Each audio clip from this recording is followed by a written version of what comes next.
자, 오늘 함께 나눌 말씀 제목은 영적인 우물을 계속 파라. 영적인 우물을 계속 파라 라는 제목으로 함께 말씀을 나누도록 하겠습니다. 지난주에 우리가 어떤 이야기가 있었는가 한번 잠깐 살펴보면 이삭이 받은 복이 있었습니다. 그랄, 하나님께서 명령하신 땅이었었습니다. 애굽으로 가지 말고 그랄로 하나님께서 인도해 주셨는데 그 땅에 가서 이삭이 받은 복이 있었습니다.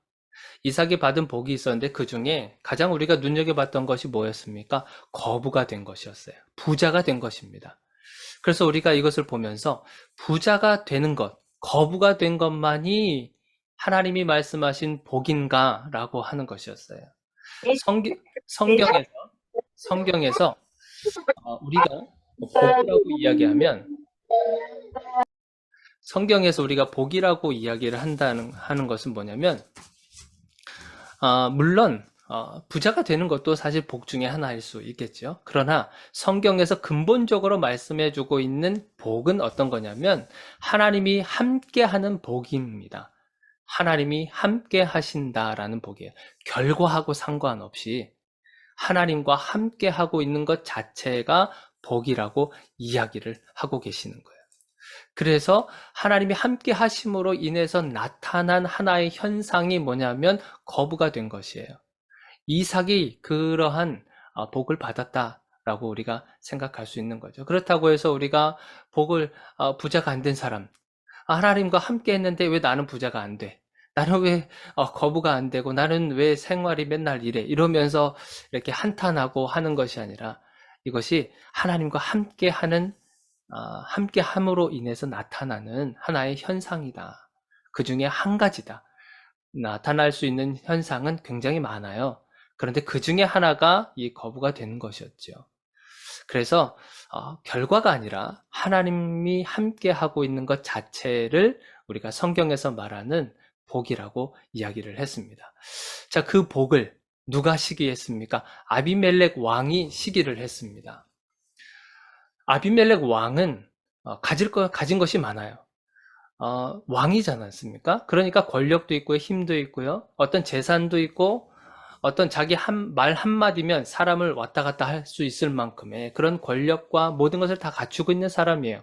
그런데 무엇 때문에 이삭을 시기하고 그랬겠습니까? 무엇 때문에? 이삭이 가지고 있는 어떤 재물이며 그런 것 때문에 그랬겠습니까? 그게 아니었어요. 뭐냐면 이삭과 함께하고 있는 하나님, 이삭과 함께하고 있는 하나님이 누구에게는 없다는 거예요. 아비멜렉에게는 없다는 거예요. 자기한테는 이삭과 함께하는 하나님이 없는 그 사실 하나로 이삭을 시기한 겁니다. 이삭을 부자가 되게 만든 분이 누구예요? 하나님이시잖아요. 그 하나님이 자기한테는 없다는 거예요. 그래서 이삭을 시기하게 됐고요. 결국에는 떠나라고 했습니다. 그런데 그 떠나는 것이 이삭이 떠난 것이었습니까? 자세하게 살펴보면 시기심이 많았었던 아비멜렉이 사실은 떠난 거예요. 보기 싫은 거죠. 그래서 그렇게 이삭과 아비멜렉 그렇게 해서 이야기가 지난주에 끝이 났습니다. 자, 그러면서 이제 아비멜렉이 이삭 보고 너 떠나. 그래가지고 간 곳이 어디냐면 그랄 골짜기라고 하는 거예요. 오늘 본문 말씀 한번 보세요. 오늘 본문 말씀 중에 말씀은 이제 17절에 보면 그 위치가 있죠. 이삭이 그곳을 떠나 그랄 골짜기에 장막을 치고 거기 거류하며, 자, 그러면서 18절에 어떻게 되고 있어요? 자, 그 아버지 아브라함 때에 팠던 우물들을 다시 팠다라고 하고 있어요. 이삭의 아버지가 아브라함이었죠. 자, 아브라함 때에 우물을 팠던 장소가 있었습니다. 자, 그곳에서 우물을 다시 이제 파게 된 겁니다. 그 파게 된 이유가 뭐겠습니까? 아브라함이 죽고 나서 그 땅에 있던 사람들이 그 우물들을 다 그냥 땅으로 덮어버린 거예요. 땅으로 덮어버렸으니까 그 우물을 다시 이제 파기 시작한 겁니다. 우물을 가장 먼저 이렇게 팠는데 도대체 이 우물이 가지고 있는 의미가 무엇인가? 우물이 도대체 무엇이길래 이들이 가는 곳곳마다 장소를 이동하는 곳곳마다 왜 우물을 팠을까? 라고 하는 것을 한번 살펴보면요. 우물이 가지고 있는 큰 의미가 있죠. 이 당시에 그리고 이 지역에는요. 물이 굉장히 귀한 지역입니다. 우리나라처럼 수도꼭지 하나 탁 틀면 찬물 나오고 뜨거운 물 나오고 그냥 양치질을 할 때도 물 다 틀어놓고 이렇게 양치질하고 뭐 샤워할 때도 물 틀어놓고 샤워하고 막 이러잖아요. 물이 펄펄 콸콸콸 넘치잖아요. 이런 곳이 아닌 거예요. 이 땅은 물이 굉장히 귀한 곳입니다. 농사를 지을 때도 그리고 가축을 돌보기 위해서도 반드시 이 물은 필요한 것이에요. 이 물이 없으면 살 수 없는 것입니다. 자, 그래서 이 물이 귀하다 보니까 이 물이 나올 수 있는 곳은 어디냐면 땅을 파는 것밖에 없는 것이죠.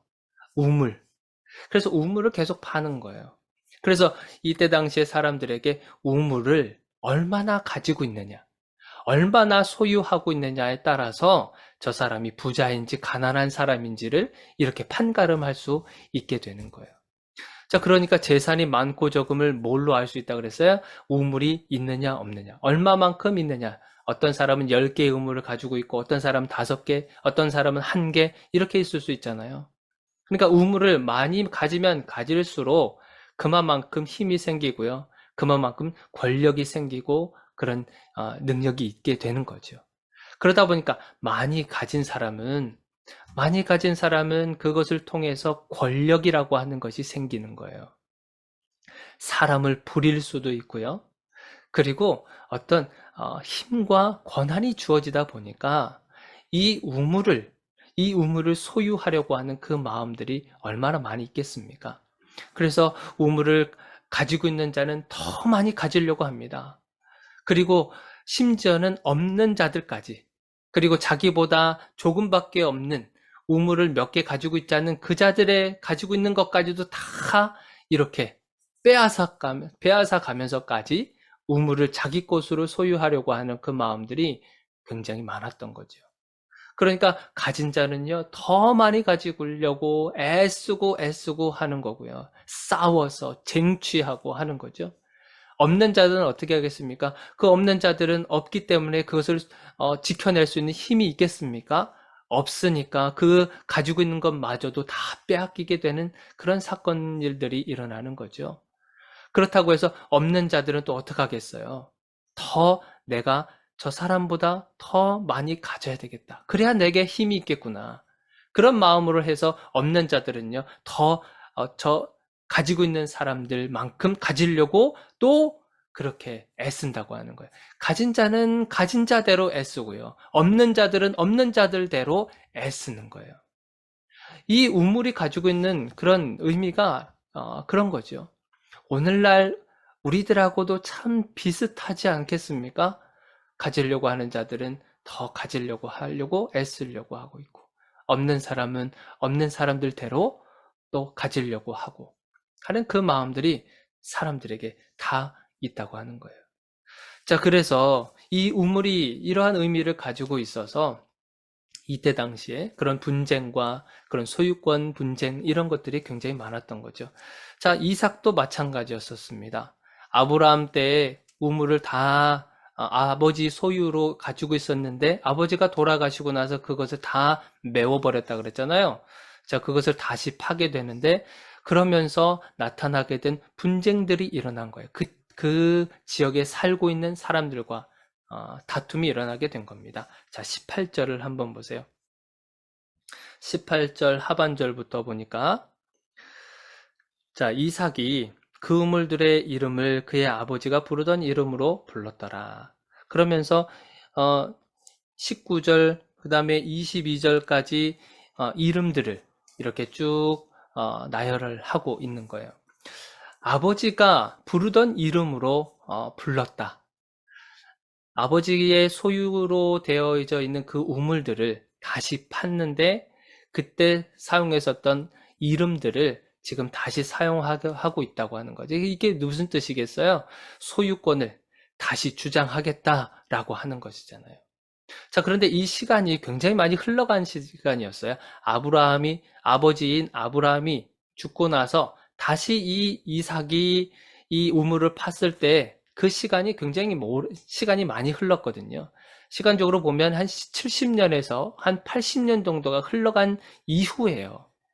그러니까 이 소유권에 대해서 이 땅에 살고 있던 사람들은 그것을 인정하겠습니까?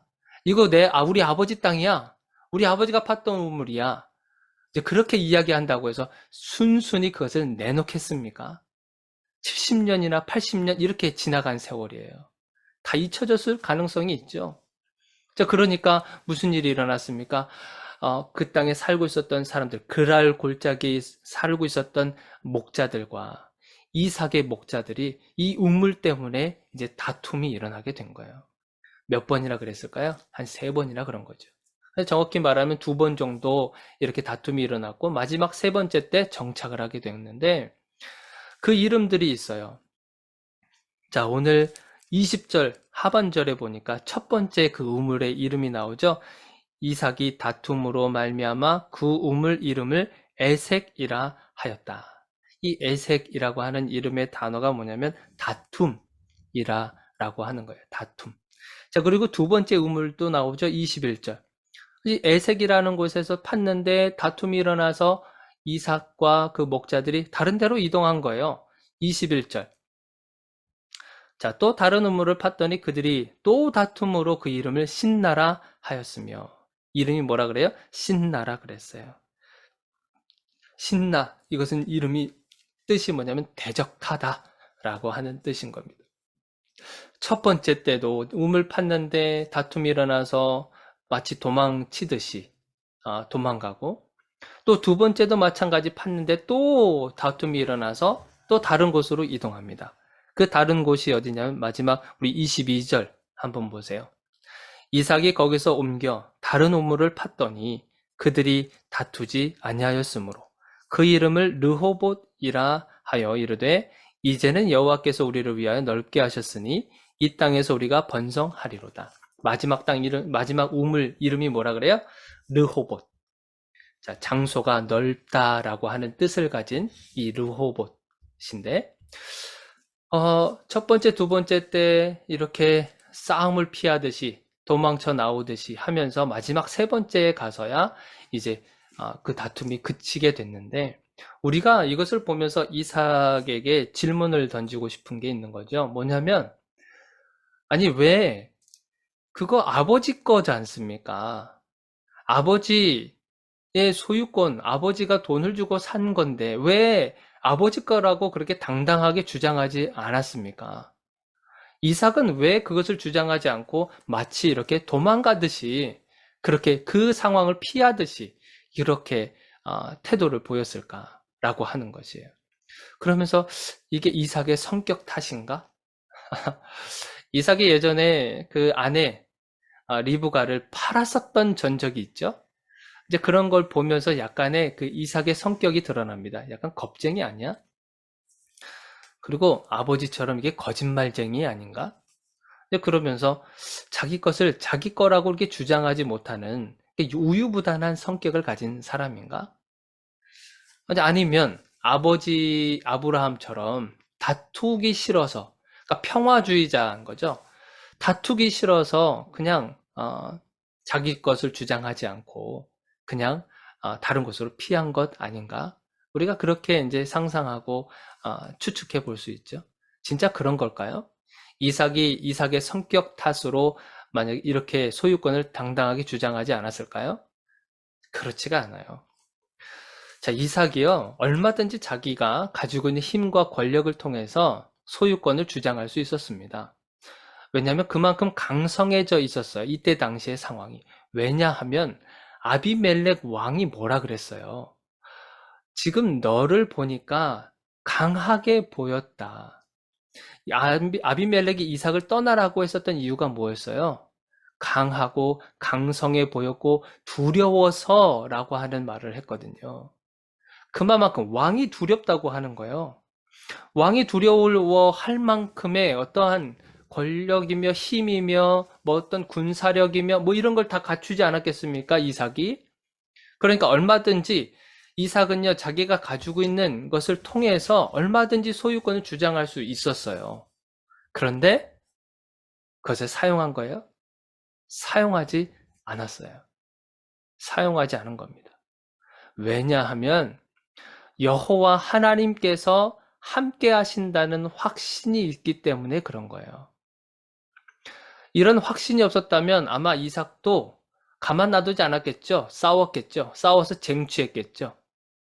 얼마든지 그런 능력이 있잖아요. 힘이 있잖아요. 그런데 그렇게 하지 않고 여호와 하나님께서 함께 하신다는 확신이 있기 때문에 힘을 사용하지 않았던 거죠. 우리 22절 하반절을 한번 보세요. 22절. 자, 22절 하반절에 뭐라고 되어 있냐면 르호봇이라 하여 이르되 이제는 여호와께서 우리를 위하여 넓게 하셨으니 이 땅에서 우리가 번성하리로다. 그 마음의 중심이 누가 있어요? 하나님이 계시잖아요. 하나님이 그의 마음을 붙잡고 있었고 그 역시 하나님을 신뢰하는 마음이 있었기 때문에 그래서 자기가 충분히 주장해서 그것을 내 거로 취할 수 있었지만 그렇게 하지 않고 마치 피해 다니듯이 한 것처럼 보인 거예요. 다툼이 싫어서가 아닙니다. 다툼이 싫어서가 아니라 하나님이 함께 하신다는 확신이 들 때까지 옮겨 다닌 거예요. 하나님께서 나와 함께하고 계시구나라고 하는 그 마음이 들 때까지 계속 옮겨 다닌 것 뿐이지 그 상황이 싫어서 그 다툼이 싫어서 피한 것이 아니라는 거예요. 우리가 때로는 이런 걸 보면서 이삭이 참 바보스럽다. 아니 파는 우물마다 그렇게 사람들이 이렇게 자기 거 파고 자기 걸 주장하는데 왜 아무 말도 안 하고 있느냐 하면서 정말 바보스럽다라고 우리가 판단할 수가 있어요. 그렇지 않습니까? 그런데 바보가 아니고요. 정말 지혜로운 거죠. 정말 지혜로운 겁니다. 하나님께서 확신을 주시는 그 순간까지 자신의 것을 내려놓으면서까지 그 확신이 들 때까지 계속 옮겨 다닌 거죠. 뭘 피해서요? 결국 만약에 다툼을 했거나 만약에 싸움을 했으면 어떤 일이 일어났겠습니까? 아비멜렉 왕도 가만히 있었겠습니까? 모든 군사력을 동원하지 않았겠어요? 그리고 이삭이 가지고 있는 군사력이 있다 할지라도 둘이 싸우면 결국에는 어떻게 되겠습니까? 결국 둘 다 피해 보는 거예요. 누군가는 많은 희생을 따르게 되는 거겠죠.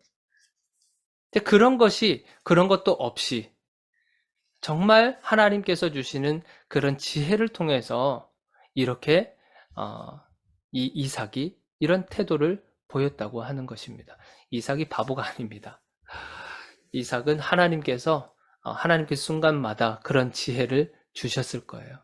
그래서 이곳이 아니고 다른 곳으로 피하게 되고 또 다른 곳으로 피해서 그 가운데에서 하나님이 역사하시는 것을 이삭은 기다리고 또한 그것을 결정했던 거예요. 그러니까 참 지혜로운 거죠. 자, 그러면서 결국에는 이제 마지막 르호봇이라고 하는 곳에 이제 마지막 우물을 파게 되고 부엘세바로 또 움직입니다. 자, 23절 보시면 이삭이 거기서부터 부엘세바로 올라갔더니 이제 또 옮기는 거죠. 거처를 옮겼는데 부엘세바에서도 무얼 하는 줄 아십니까? 우물을 팝니다. 우물. 자, 25절을 한번 보세요. 오늘 마지막 절인데 25절. 이삭이 그곳에 제단을 쌓고 여호와의 이름을 부르며 거기 장막을 쳤더니 이삭의 종들이 거기서도 우물을 팠더라. 우물을 팠어요. 부엘세바에서도 우물을 팠어요. 지금 장소를 옮겨가는 가운데서도 계속 뭘 하고 있는 거죠? 우물을 파고 있는 거죠. 왜 우물을 파고 있죠? 우물을 파는 목적이 뭐겠습니까? 부자가 되는 것입니까? 부자가 돼서 권력을 손에 쥐고 싶어서 그런 겁니까? 사람을 조정할 수 있을 만한 그런 힘을 얻기 위해서 지금 우물을 파고 있는 겁니까? 그게 아니에요. 이삭이 우물을 파는 이유는 단 한 가지입니다. 뭐냐면 하나님의 약속 때문에 그래요. 24절 한번 보세요. 부엘세바로 갔었을 때 그 밤에 하나님께서 이삭에게 나타나셨어요. 그러면서 약속을 다시 한번 이야기하십니다. 나는 네 아버지 아브라함의 하나님이니 두려워하지 말라. 내 종 아브라함을 위하여 내가 너와 함께 있어 내게 복을 주어 내 자손이 번성하게 하리라 하신지라. 복을 주고 내 자손이 번성하게 하기 위해서 내가 너에게 다시 나타났고 그 약속을 다시 한번 알려준다. 그 약속 때문에 이삭은요, 옮겨지는 곳곳마다 뭘 판 거예요? 우물을 판 겁니다. 부자가 되기 위해서 판 게 아닙니다. 하나님의 약속 때문에 판 거예요. 하나님의 약속이 성취되는 것 때문에 그 우물을 판 겁니다. 그냥 단순히 우리가 생각했을 때 돈 많이 벌기 위해서 지금 이렇게 우물을 파는 게 아닙니다. 이삭의 마음 가운데는 항상 누가 있어요? 하나님이 있다는 거죠. 그래서 이제 말씀을 좀 정리하려고 합니다. 우리가 조금 전에 우물에 대한 이야기를 했습니다. 우물. 왜 사람들은요, 우물을 소유하려고 하고 왜 쟁취하려고 하는 걸까? 이때 당시에. 그럼 이걸 오늘날로 보면 이 우물을 여러분들 재물로 한번 생각해 보시기 바래요. 재정, 물, 뭐 돈이라든지 이런 것들로 한번 바꿔서 한번 생각해 보세요. 욕심 때문에 그럴까요? 욕심이 나서 그것을 더 채우고 하려는 그런 욕심들? 아니면 탐욕 때문에 그럴까요? 내가 가지고 있지 않은 걸 남이 가지고 있으니까 그것을 뺏어서라도 내 거로 만들고 싶어 하는 그런 탐욕이 있어서 이렇게 소유하려고 하고 쟁취하려고 하는 걸까요? 그것은 하나의 나타나는 현상일 뿐인데 더 근본적으로 이유를 찾아보면 그 안에 뭐가 있냐면 교만이라고 하는 겁니다. 교만 때문에 그런 거예요. 이 교만은 누군가하고 어떤 경쟁을 해가지고요. 경쟁을 해서 마침내 어떤 승리를 내가 일궈내요. 그러고 나서 내가 평소에 내가 부러워했었던 바로 그 자리, 내가 평소에 정말 눈여겨봤었던 그 자리, 그 위치에 가고 싶어하는 마음들이 그 마음 때문에 그것이 비롯되어서 교만이라고 하는 것이 생기는 겁니다. 내가 그동안에 찜해놨었던 그 자리가 있지 않습니까? 내가 그동안에 부러워했었던 그 자리, 누군가는 그 자리에서 지금 활동하고 있는데 그 자리가 그렇게 부러워했었던 거죠. 그래서 더 쟁취하려고 하는 거고요. 더 경쟁해서 이기려고 해서 결국에는 그것이 교만으로 자리 잡게 되는 겁니다. 그래서 이런 게 있잖아요. 잘 나가는 사람을 보면서 왜 그 사람 보면서 욕을 하고 나보다 잘난 사람을 보면서 왜 시기를 하면서 하고 어떤 결혼식장이라든지 아니면 어떤 모임을 참가했는데 그곳에서 잘난 척하는 사람 보면서 그리고 뭔가 있는 척하면서 거들먹거리는 그 사람 보면서 마음이 불편할 때가 여러분들 있지 않았습니까? 한 번씩 눈으로 이렇게 보기도 했잖아요. 그 마음이 왜 들겠습니까? 사실은 그 사람을 깎아내리기도 하지만 결국에는 그 자리에 누가 있고 싶은 거죠? 우리가 있고 싶은 거예요. 내가 그 자리에 있고 싶은 그런 마음이 있기 때문에 그 사람을 비난하고 그 사람을 시기하고 그 사람에게 나쁜 말을 하게 되는 거죠. 악한 말을 하게 되는 거죠. 그러니까 그것이 뭡니까? 교만인 거예요. 여기서 그래서 여러분들 나니아 연대기라는 그 영화 보셨죠? 나니아 연대기에 그것을 아, 쓴 사람이 누굽니까? C.S. 루이스라는 사람이잖아요. 그 사람이요, 순전한 기독교라는 그 책에서 뭐라고 이야기를 했냐면, 교만이라고 이야기를 했는데, 교만은 경쟁하는 마음에서 시작된다 그래요.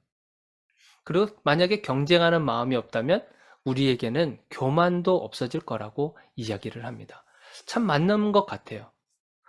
경쟁하는 것만 없다면 우리 마음에 교만이라는 것이 있을 수가 없고 누군가를 이겨서 누군가를 깎아내려서 그것을 내 거로 쟁취하려고 하는 그런 마음도 사실은 없을 거라는 거예요. 전 굉장히 100% 공감합니다.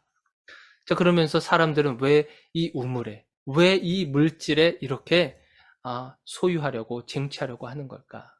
라고 하면서 이것을 영적인 걸로 한번 우리가 다시 한번 재해석해 보려고 하는 거죠. 영적인 의미로서 그럼 우물은 어떤 의미를 가지고 있을까? 영적인 우물. 영적인 우물은요, 마르지 않습니다. 영적인 우물은 마르지 않아요. 그래서 더 갖고 싶어지는 거예요. 마르지 않는 샘. 계속해서 마르는 것 같은데도 계속 흘러나오는 이것이 바로 영적인 우물을 말하는 겁니다. 세상에서는요, 우물이 마르면 어떻게 합니까? 그것을 메워버리죠?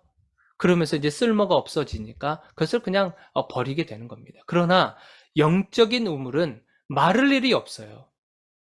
마를 일이 없는 것은 그 이유가 뭐겠습니까? 하나님으로부터 나오는 것이기 때문에 절대 마를 수가 없는 겁니다. 하나님을 통해서 나오는 그 영원한 것이기 때문에 이것은 마르지 않는 샘이 되는 거예요. 그래서 왜 여러분들 요한복음 4장에 보면 여러분 예수님이 사마리아 여인과 대화하는 장면이 있습니다. 사마리아 여인과 대화하는 예수님. 예수님이 사마리아 여인에게 나한테 물 좀 달라. 그렇게 이야기를 했어요.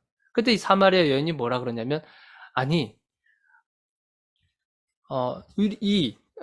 사마리아 사람들하고는 절대 상종하지 않는 당신일 텐데 왜 나한테 물을 달라고 하느냐. 그렇게 하면서 다시 되질문하죠. 그때 예수님이 뭐라고 하십니까? 내가 누군지를 알았으면 너가 오히려 나한테 물을 달라고 했을 것이다. 왜냐 하면 내가 주는 물은 영원히 마르지 않는 물이기 때문에 너가 나에게 오히려 달라고 했을 것이다. 그렇게 이야기합니다. 하나님으로부터 예수 그리스도로부터 나오는 그 영원한 물, 마르지 않는 그 물, 그것이 우리들에게는 영적인 우물과도 같은 거예요. 그래서 이 영적인 우물을 우리가 계속 파야 되는 이유가 뭐냐면 하나님께서 우리에게 하신 약속을 성취하기 위해서인 겁니다.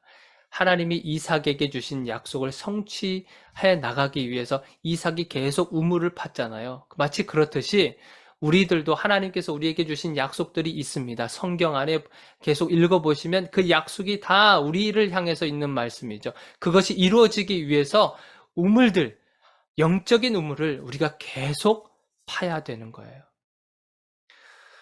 여러분들 영적인 우물을 계속 파고 싶은 마음이 있으십니까? 아니면 이 정도면 됐지. 이 정도만 하면 됐지. 뭐 더 이상 뭐 필요하겠어라고 하면서 그 우물 파는 것을 멈추고 계십니까? 영적인 우물을 파는 방법이 뭐겠습니까? 하나님께서 이삭과 함께 하는 것처럼, 이삭이 하나님과 함께 하는 것처럼 우리도요, 하나님과 함께 하는 것이 바로 영적인 우물을 파는 겁니다.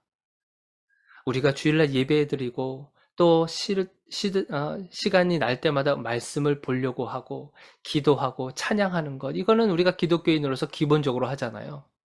그것 말고도 우리가 충분히 하나님과 함께 할 수 있는 방법들이 많이 있죠. 마음과 생각을요, 여러분들 그때마다 하나님과 함께 공유하는 거예요. 하나님과 함께 공유하는 것. 매 순간마다 주님과 함께 하는 것. 그게 영적인 우물을 파는 겁니다. 자, 그래서 이번 한 주간에 여러분들 영적인 우물을 많이 파시기를 바라요. 바쁘실 겁니다. 일하시면서 바쁘고요. 또 세상 일을 맡겨준 일 충성을 다하면서 일을 해 나가야 되기 때문에 바쁘기도 하고 육아를 해야 되기 때문에 바쁘기도 하고 여러 가지 바쁜 일들이 있을 거예요.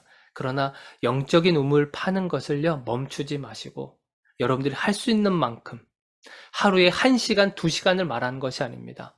잠자기 전에 잠깐이라도 1분 1초라도 오늘 하루를 마감할 때 하나님, 저 오늘 이렇게 살았습니다. 하나님, 오늘 저와 함께 해주셔서 감사합니다. 이것만 해도요, 여러분들 영적인 우물 하나를 판 겁니다.